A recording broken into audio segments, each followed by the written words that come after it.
Good morning everyone. Today we're talking about three biggest problems you will find with the A7R3 and the A7 III.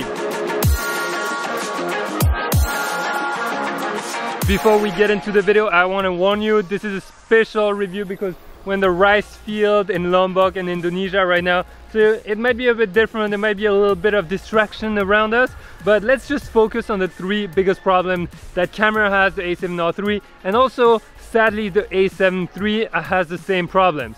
So I'm Pierre, I'm a travel and adventure photographer. I'm on a world tour with my wife. You can check the other channel for the travel stuff.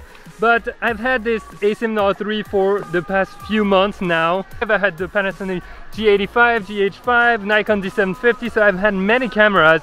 And when I changed to the Sony A7R3, I was super excited. But there are a few things that just threw me completely off, and I want to share those with you. So number one is simply basically the time-lapse function that existed on the previous model through the Play Memories app totally disappeared on the A7R3. Apparently the A7 III, it's not coming back either right now, so you need an intervalometer to actually shoot a time-lapse, which makes no sense because I mean it's the 21st century. We're in 2018. Technology definitely caught up. All the other cameras have intervalometers integrated in their systems. I mean, not all, but most of them. Like the GH5, for example, you can definitely shoot your time-lapse straight into the camera and it's gonna convert it into a video, which is absolutely awesome. The Nikon D850 does the same, but for some reason on a $3,000 plus camera, Sony decided not to put it, and I don't understand why, because it's such a useful function. Having it built in the camera is gold for the photographer, because otherwise you have to carry more gear, you need to do more, you need to do more processing with the RAWs. It's just a lot of pain for no reason when they could just integrate it. I mean, even my iPhone has a time-lapse mode, so why not this $3,000 plus camera? Go figure. Now the second biggest problem is, no, don't worry, it is weather sealed, so kind of splash proof, so that's not a problem. That's great. I was shooting all day in the waterfalls yesterday, no problem so far. The second biggest problem is actually comes down to the menu display. Not exactly the menu, but your display screen, right? So you can scroll through different functions in the display. One of them being all the information, your speed, shutter speed, ISO, all the classic information about what you're going to be shooting. The second display actually shows you the horizon, and then the third display shows you the information with the histogram, and then there is another one with just the image, and there is display off. But here is the problem: you cannot have the gyroscope, the histogram, and your detailed information all on one screen. And it kind of drives me crazy because on all the other cameras I could have those information. For some reason Sony thought, you know what, we're gonna give them the choice for only one information at a time, when all of them are super useful. I mean, you're shooting something, you want to set your horizon correctly, your handheld, you have to go on one display mode. Now if you want to check if your histogram, how is the light, you have to go through another display mode. And if you want to see more information on all the other settings, well, you have to go through another display mode, when they could just group all of them together on one display mode and give you the option to have them all together or separate. But that's, to me, in my workflow, that's a huge downer, because it just like increases the time I have to go through display menus for no reason. It's just as if we're going to a restaurant together, guys, eat a good steak, and I told you can only have a spoon, a knife, or a fork, but you can only have one at a time and never use both at the same time. You would be like, how am I gonna cut my steak? Well, that's exactly what I was wondering. Sony, what are you doing? So now third problem, guys, the touchscreen. Come on, the touchscreen, what is happening here? So this is a touchscreen where you can focus touch, which is great, but you feel very frustrated because you just want to touch that screen all the time. Even in the menus, you want to set it, you want to use that touchscreen for everything, just like you do with your smartphone. For some reason, it got limited to just focus. Now, with that being said, before anyone tells me you can do more with it, I agree. You can double tap on an image when you're reviewing it and it's gonna zoom in. If you didn't know, that's a quick hack. But why would you not let us just use a touchscreen for everything? I think it's just a bit sad. Maybe it's Sony, it's their way of telling us, oh, something new is gonna come in the future. Well, I mean, Sony, come on, it's not very new. It's something you have to remember if you're very used to a camera like a Panasonic that has everything touchscreen. That's not gonna happen. Look at those like tiny bits of pieces of rice here. They're like growing them very small here. Then I guess they're gonna replant them here. They're gonna grow, and then they're gonna come, collect them, crop them, eat them, and everyone's gonna enjoy it. All right, so touchscreen is another problem. You just wanted it to be better.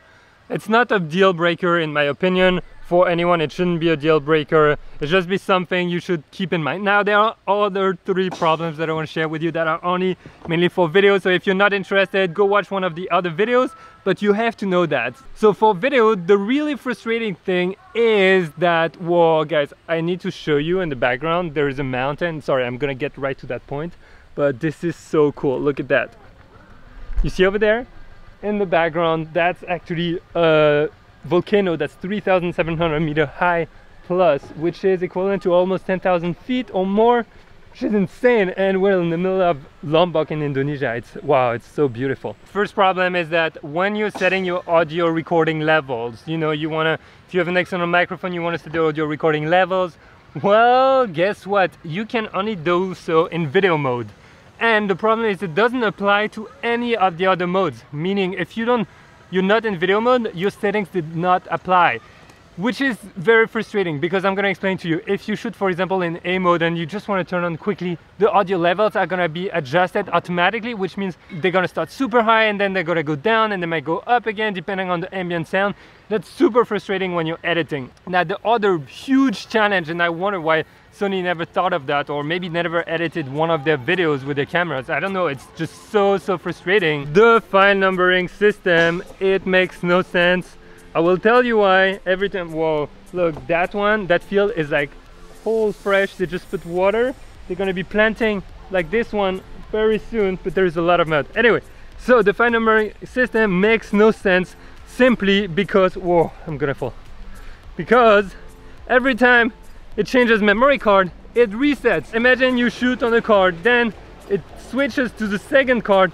The files are gonna start again from 0. So it's gonna be C00001 and then next card C0001. When you import them, you might make the mistakes of erasing your files because they have the same name, and that is, for professional camera, I don't know.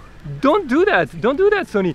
It's a professional cameras. You want to remove as many opportunities for people to make mistakes as possible, because you know you're on a job, you're like super rushed, you just import everything super quickly and suddenly bam, the same file numbers, you just erase half of the footage, you're just going crazy. And that is not something I want to see on a $30,000 camera.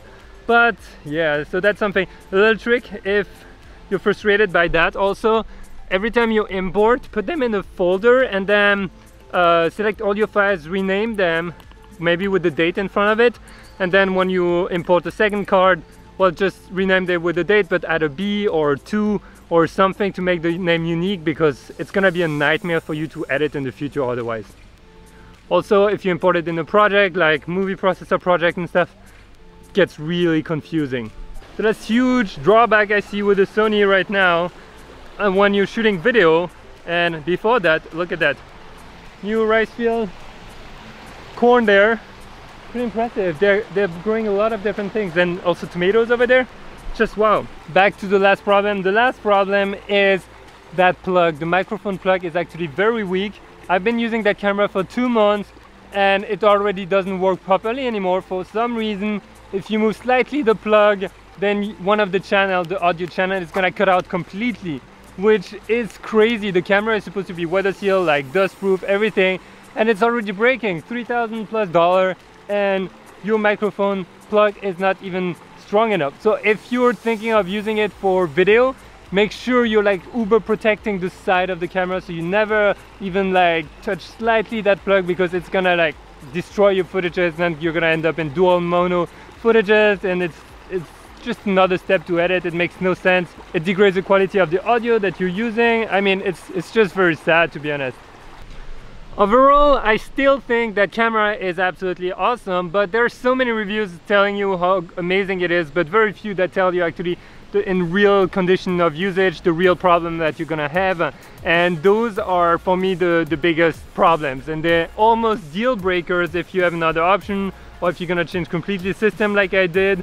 The time lapse, I knew it. I was ready to live with it for the rest of the advantages, but it's always something to consider when you're gonna get a new camera. And I mean, I'm traveling all around right now and I'm putting the camera in difficult conditions and it's been handling really well, but those like the video part is just like awful, and the touchscreen is just a little bit frustrating at the beginning.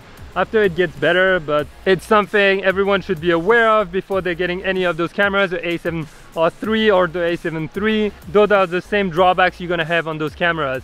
If you have that camera, I'm super curious. Can you let me know in the comments which one is your biggest problem with that camera? What do you hate about it? And maybe what you love. I mean, there's so much to love about the camera. It's really good. The pictures are amazing. The autofocus is sick. The dynamic range is like out of this world. I mean, it's 2018 and you definitely feel it in the image quality, the sensor, everything. Now, those drawbacks make you feel that Sony sometimes just likes to play games and put you back in time. Hopefully this has been helpful for you, and I hope you have enjoyed those like crazy views on the rice plantation here in Lombok in Indonesia. It's incredible to be here. It's like a paradise for photographers. Look at that. You can shoot so many things, like with, without people, street photography, farm photography, travel photography, everything. It's just so cool. And when you go low and you look at it like that, it just never gets old. I just love that. It's wow, I could spend hours shooting here. And yeah, if one of you is in the area, totally join me and we'll go and spend hours shooting around here. With that being said, I hope you have enjoyed that video. If you did, leave it a big thumbs up, leave me a comment below and say what's your biggest problem, and share it with the world. Everyone has to know what are the drawbacks before they just drop like 2K or 3K on the camera. That's very important. Last but not least, make sure to subscribe to that channel. A lot more content coming soon. We've got a few that are already up, but I'm excited to share more about photography on this channel.